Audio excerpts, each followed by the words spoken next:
Let's talk Tanya for the 8th of Cheshvan of a leap year. In yesterday's Tanya, the Alter Rebbe explained that all of Torah, the revealed part of Torah, the mystical parts of Torah, all of it is the Eitz HaChaim, is the tree of life, and all of it is sourced in the world of Atzilus, which is a world of absolute holiness and godliness. However, if you look in Kabbalah, it's stated in Kabbalah that the different parts of Torah relate to different worlds. So, for example, Kabbalah relates to the world of Atzilus, we're told, and the Talmud relates to the world of Bria, which is not a world of godliness. It's a holy world, but it's already part of the system of creation. The Mishnah relates to an even lower world, which is the world of Yetzirah.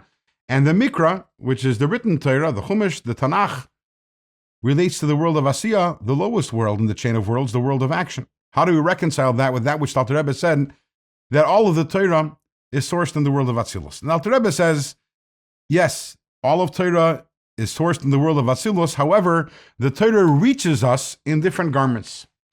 The Kabbalah doesn't have any garments. As it is godly wisdom, which is actually beyond intellect, that's the Kabbalah that we have.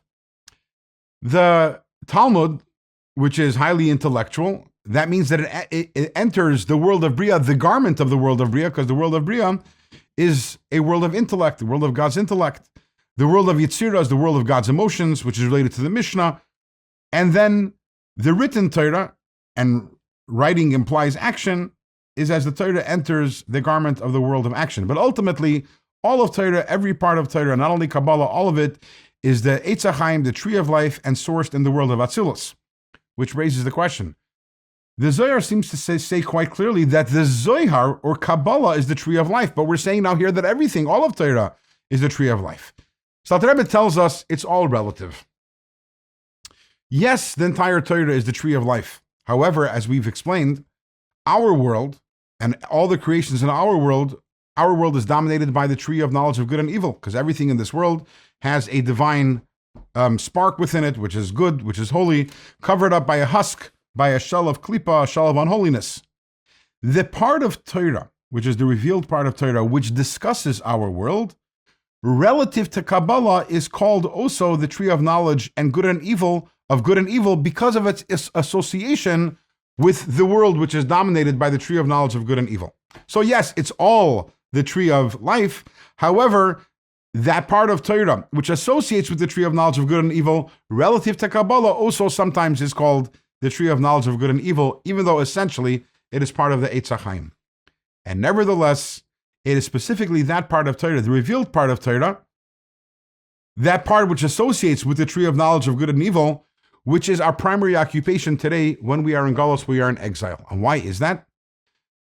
Because today, what is our job? In exile, our job is to elevate all the sparks in this world, and thereby to bring Mashiach. One way to elevate the sparks is by doing mitzvahs. When you actually interact with a physical object and you use it in your service of Hashem, that's one way of elevating the sparks. However, when we study Torah and we study the laws that are relevant to a specific physical object, we are also elevating that object. And that's why today our job is studying the revealed part of Torah, part of our larger job, which is elevating our world. That is one idea. And then Dr. Rebbe introduces a second idea, which is fascinating. He says, to a certain extent, Torah itself also suffers from a certain galus, a galus hashchina, the exile of the divine spark within it, which is why in the revealed parts of Torah, there is a lot of questions, there's a lot of uncertainty, unclarity regarding the meanings, the reasons, or the applications, which is why for the last thousands of years, what have the Jewish scholars been doing? They've been authoring books and books and books and thousands and tens of thousands of volumes, innovating and explaining and exploring. And the reason why we have this level of unclarity in the real part of Torah is, again, because the spark, the divine spark within Torah isn't revealed. There is an element of concealment within Torah itself. When we study Torah, and very specifically, when we study Torah deeply and we come up with innovative ideas in Torah, we come up with clarifications and answers and clarify applications, we are also elevating the Torah, the sparks within Torah, which were beforehand, they were concealed.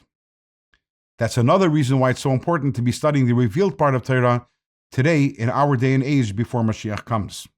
Now, this ability to innovate in Torah and to release the sparks within Torah, the sparks that have been hidden up until this point. Is that something which is only for the greatest scholars? Is that something which everyone can do? That's something which the Alter Rebbe will discuss, God willing, in tomorrow's Tanya.